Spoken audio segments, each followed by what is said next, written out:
Bonjour Stratego, Philippe ici, LP. Je voulais qu'on jase un peu sécurité aujourd'hui parce que honnêtement, on a beaucoup de cas de hacking, de comptes Facebook, surtout des réseaux sociaux en fait, de comptes hackés, de comptes fermés, de comptes piratés. Fait que je voulais donner quelques conseils d'usage, faire attention.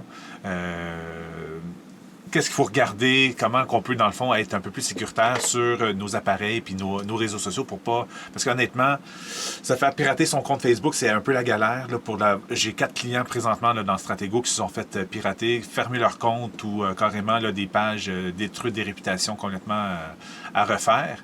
Donc, c'est vraiment dommage de perdre des outils que vous avez travaillé aussi longtemps à travailler pour, dans le fond, pas des niaiseries, mais juste des façons différentes là, de travailler, puis déjà, on pourrait s'aider.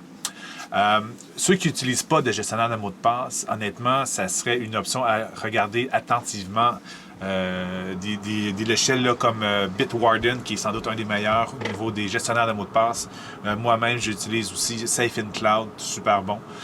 C'est des logiciels qui vont faire des applications qu'on met dans nos appareils, qui vont faire en sorte qu'ils vont générer des mots de passe aléatoires avec plein de chiffres et lettres là, complètement qui n'ont aucun lien entre eux. Donc, c'est pas des mots, c'est vraiment juste des algorithmes qui vont créer pour aller mettre comme mot de passe à différents endroits, puis il va vous en générer un différent pour chacun des différents sites ou des différents services que vous êtes abonné.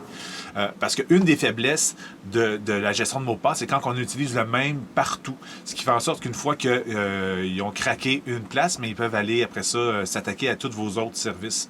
Donc, avoir un gestionnaire de mot de passe va faire en sorte qu'il va générer un mot de passe différent à chacun de vos services. Et en plus, il va le storer. Donc, une fois qu'on est dans l'application ou quoi que ce soit, il y a juste un mot de passe maître et après ça va aller populer de même les différents champs pour pouvoir se connecter facilement à vos différents services. Donc ça, c'est quelque chose. Ceux qui se sentent à l'aise avec leur algorithme de mot de passe, mettons, ils savent qu'ils font juste changer les 2 derniers caractères dépendamment d'où est-ce qu'ils sont. Ils ont un tronc commun de mot de passe, puis après ça, ils changent 2-3 affaires seulement à différents endroits. C'est déjà un peu mieux qu'avoir le même mot de passe partout. Il y a un site que je vais vous mettre aussi dans les commentaires, pas dans les commentaires, mais dans le courriel un peu plus bas, pour valider est-ce que vous avez été hacké ou est-ce que votre mot de passe est en péril. Donc, on met simplement l'adresse avec laquelle on s'abonne avec le plus de services, donc l'adresse perso que vous utilisez, exemple, sur Facebook. Et eux autres vont aller voir dans des bases de données, dans le base de données publique au niveau là, du piratage, si votre courriel figure dans cette liste-là pour savoir justement est-ce que ça vaudrait la peine de changer votre mot de passe. Ça, c'est quelque chose aussi, vous êtes habitué, là, il y a beaucoup de logiciels que vous utilisez sans doute au niveau du courtage immobilier qui vous demandent de changer le mot de passe de façon régulière aux 30, 45 ou 90 jours, dépendamment. Mais en effet, ça serait un bon réflexe aussi d'aller changer votre mot de passe Facebook ou courriel en même temps.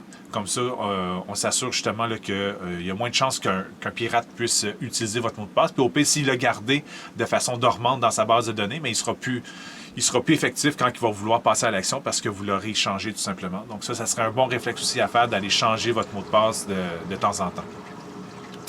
Donc j'espère que ces petits conseils-là pratiques, techniques, peuvent vous aider parce qu'honnêtement, comme je vous dis, perdre sa page Facebook au minimum, là, ça c'est quelque chose d'assez problématique. Puis honnêtement, on peut pas vous aider beaucoup parce que souvent, il passe par votre compte personnel et là, nous, on n'a aucun lien sur votre compte personnel pour vous aider. On peut juste simplement vous référer là, à Facebook. Il y a un lien, on peut aller chatter avec eux autres ou aller publier des questions. Puis là, c'est vraiment, ça peut être très long comme processus pour reprendre le contrôle de sa page. Donc, j'aimerais mieux prévenir que guérir parce qu'en effet, j'essaie de guérir 4 clients présentement, puis ça marche pas très bien notre affaire.